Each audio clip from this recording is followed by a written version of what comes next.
All right, so lamb survival is clearly one of the major sources of economic loss. So it's clearly a reason why we should try to do as best as we can in it. So today I'm just going to give a bit of an overview as to where the losses are occurring and some of the management techniques that you would be able to use to improve survival. So the first thing you sort of need to know is, well, what's a normal level of survival in sheep?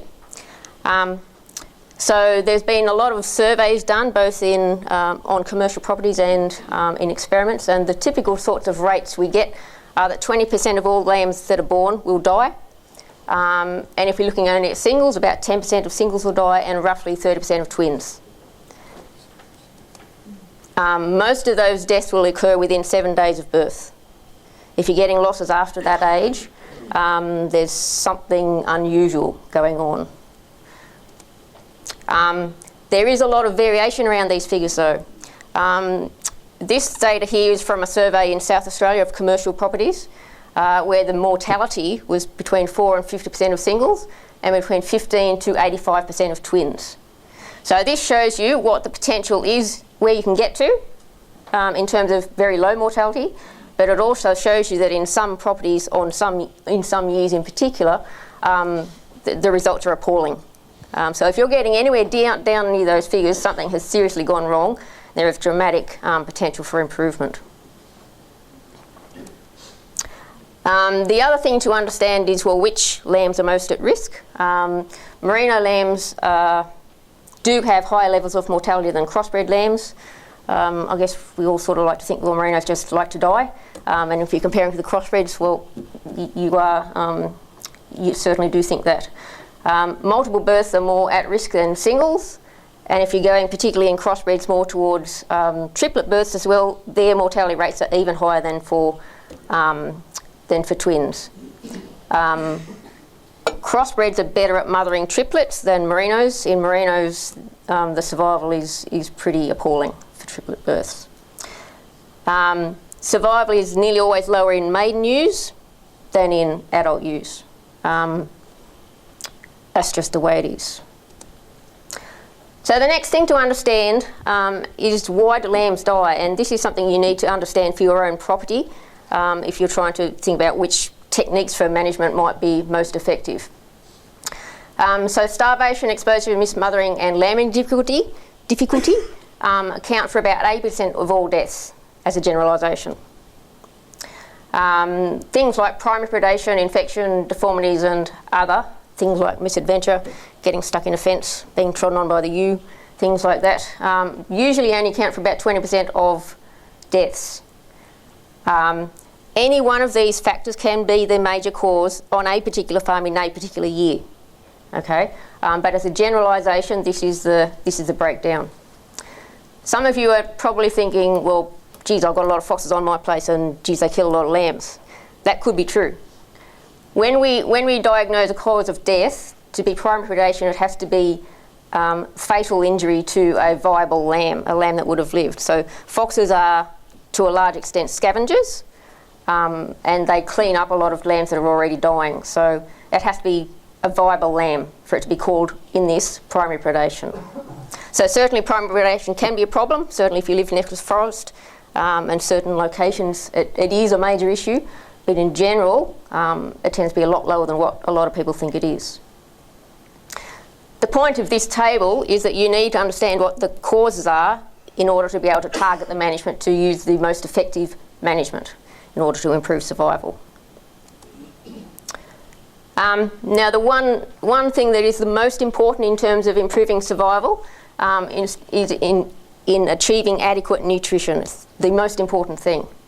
It influences both the incidence of lambing difficulty, the milk production of the ewe, the behaviour of the ewe, the strength of the lamb, the ability of the lamb to follow its mother, a whole host of things. So it's critical. We aim for a condition score of 3 at the point of lambing, and that's basically based on data such as, this is an example here in the graph. Oh, sorry, I normally have a little mouse here, but anyway. So what we can see is lamb mortality with the condition score of the ewe pre-lambing. Now these are very low condition scores, much lower than what one would hope you would be finding in commercial practice. So we can see that the response is much lower in singles than it is in twins. So if you've got twin-bearing ewes, they're going to be much more susceptible to poor nutrition. It's really important to, apart from which the nutritional requirements of the twin-bearing ewe are much higher than that of the single-bearing ewe. So attention to nutrition in twins is very important. And you can see how much mortality is affected by that. Now the other thing is how much pasture do you need at lambing. Now there are figures floating around which are roughly 1,200 kilos for single-bearing ewes and 1,500, 1,800 for twin-bearing ewes of green pasture. Well, you're not going to have that if you're going to be lambing in March. So these are estimates. They just give an indication of what the nutritional capacity of the pasture is. If you haven't got adequate pasture, you may well need to be supplementing ewes. This photo here is roughly about 1,300 kilos of green pasture, which was sufficient to maintain the live weight of these maiden ewes, maintain the condition score of these maiden ewes throughout their lambing.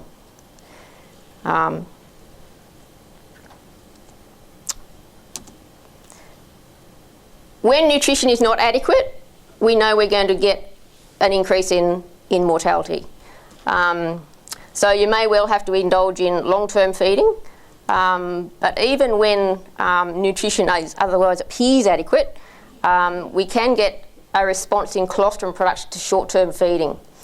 So colostrum being first milk produced by a ewe and being absolutely essential for the survival of the lamb. So when nutrition is not adequate, we can get a delay in colostrum or milk letdown, so a delay in when the milk is available to the lamb, as well as a reduction in the quantity. So providing extra nutrition for about 7 days before lambing can increase colostrum production. Obviously supplementary feeding is expensive, and so we want to limit the time that we're actually feeding. And we're targeting peak lambing, so that would change depending on what time of year you're lambing. So if you're lambing in, or if you have joined in February, March, April, the ewes will be randomly cycling and they will all lamb from the first day of lambing. And therefore you can feed for 7 days before the start of lambing, for the first 7 days of lambing. No, we're feeding it lambing. And that will be effective. But if you have joined in spring, the timing will be different. You need to target the peak lambing. Okay, that technique has increased survival by 7% plus. It's really dependent on the level of pasture or the level of nutritional deficit. So the response will vary. We've done a couple of trials in the last couple of years with lambing on this type of level of pasture, and it's been totally ineffective. Okay, so understand when you might get a response and do some sums as to whether that is actually going to be cost effective to use this technique.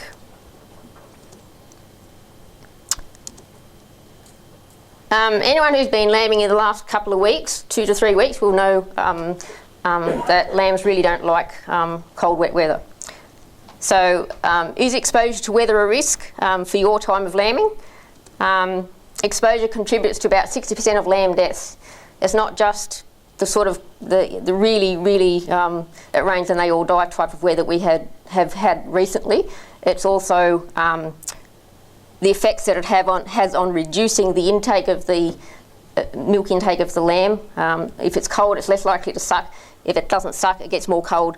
Therefore, it's a vicious type of cycle. So just because it doesn't kill them straight away outright doesn't mean that exposure is not contributing to deaths. People who lamb in February, March could also have lamb deaths from hot weather. They die from heat exhaustion. They get mismothered, trying to follow the ewe around as she goes to water.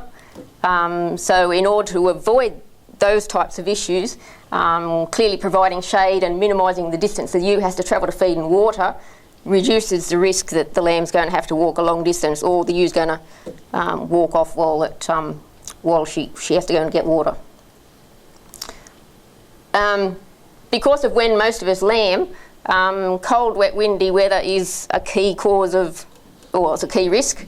The critical level for a chill index is 1,000 kilojoules per metre squared per hour. So basically when you hear there's a sheep grazers alert out there, that's roughly this level. So really nasty weather. And when you get that type of weather, you can get very high lamb losses, and you'll see in the paddock situation, you know, just dead lambs sort of scattered around the morning after. So that is a really, really big risk. How big a risk? This graph here shows the, this is for Ginninderra, which is near Canberra. So between January and November, we've got the proportion of lambs which are dying for merino or crossbred lambs with singles or twins. So you can see that there's a massive elevation during the winter months in the rate of death. That's solely due to chill index. So twins are far more susceptible than singles, and even just with a chill index, merino lambs are more susceptible than crossbreds.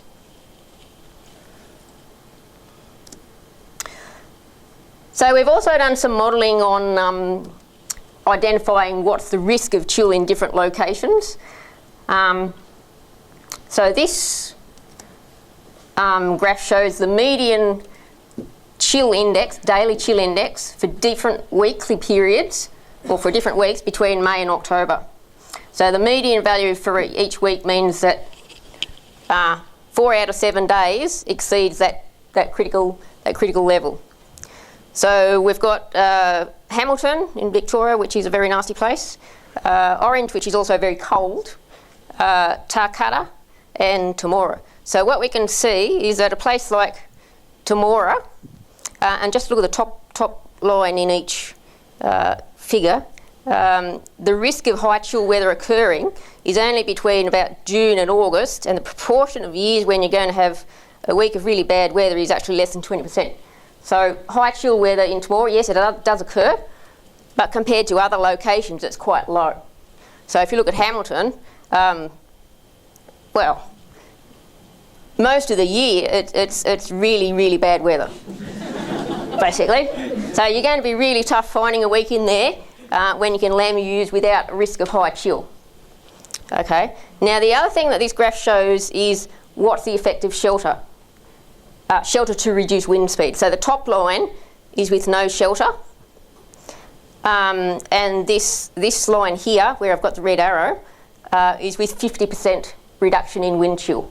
So what you can see is that if you reduce the wind chill by 50%, you're going to have a really large effect on the incidence of or how often you're going to get really poor weather for lambing. Compare that to Orange. So remember, Orange is a very, very cold place, very high wind chill, very high chill index, but it's not windy, therefore